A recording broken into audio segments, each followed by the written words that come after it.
আসসালামু আলাইকুম। আপনারা সবাই কেমন আছেন? তো আজকে আমি আবার যাবো হচ্ছে আমাদের কবুতরের জন্য একটা ঘর কিনতে। অনেকদিন হয়ে গেছে কবুতরগুলো পালতাছি আর কবুতরের বাচ্চাগুলো অনেক কান্নাকাটি করে এবং হচ্ছে ওরা প্রাপ্তবয়স্ক হয়ে গিয়েছে প্রায়। ওরা ডাকাডাকি করে। তো ওদের জন্য একটা ঘর প্রয়োজন। তো এর আগে মুরগির ঘরটা যেইখান থেকে কিনেছি ওই জায়গায় যাবো। কারণ ওই জায়গায় কবুতরের ঘর আছে।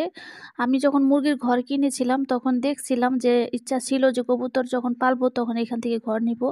তো আজকে আমার কবুতর আছে। তো এখন ওদের ঘরটা বাইরে সেটআপ করে দিব। কারণ ব্যালকনির মধ্যে কবুতরগুলো যেহেতু গ্রামে আছি তো চাচ্ছিলাম ছেড়ে পালতে। তো এখন কবুতরের ঘর নিয়ে আসবো।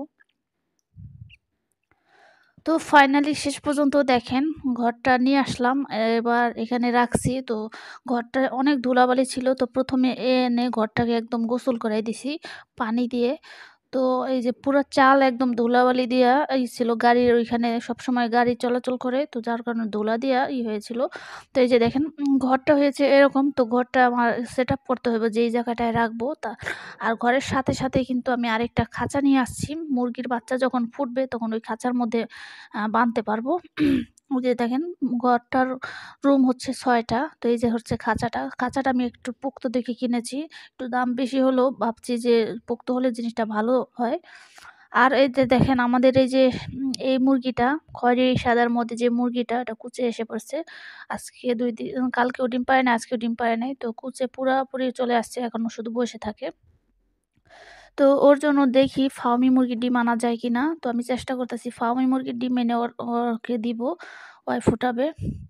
আর আমার যে কবুতরের ঘরটা ওইটার কোনো দরজার সিস্টেম নাই। তো তার জন্য আমি নিজে হাতে এইভাবে বাতিল যে কাঠ ছিল ওগুলা দিয়ে বানিয়েছি। তো ওইরকম বেশ একটা সুন্দর হয় নাই। আর অতটা মজবুতও না। তো যতটুক পারা যায় আমি ঢাকনার চেষ্টা করব রাতের বেলা। কারণ এখানে ভাম নামে এক ধরনের প্রাণী আছে বিড়ালের মতন। ওগুলো রাত্রে উড়ে, উড়ে বা দড়ি বেয়ে, বেয়ে উপরে উঠে যায় এবং কবুতরের বাচ্চা হলে খেয়ে ফেলতে পারে। তো এর জন্যই আমি একটা সিস্টেম করতাছি যাতে করে কবুতরের বাচ্চাগুলো রাত্রে ঢেকে রাখা যায়। তো দেখেন আর কালকে আমি আপনাদেরকে সুন্দরভাবে ভিডিওটা দেওয়ার চেষ্টা করব যে কেমনভাবে সাজালাম কবুতরের ঘরটা।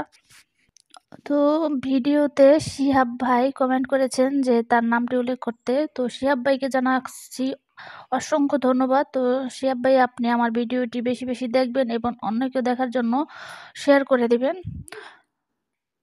তো আজকের ভিডিও ছিল এই পর্যন্তই। আপনারা সবাই ভালো থাকবেন, সুস্থ থাকবেন। আসসালামু আলাইকুম।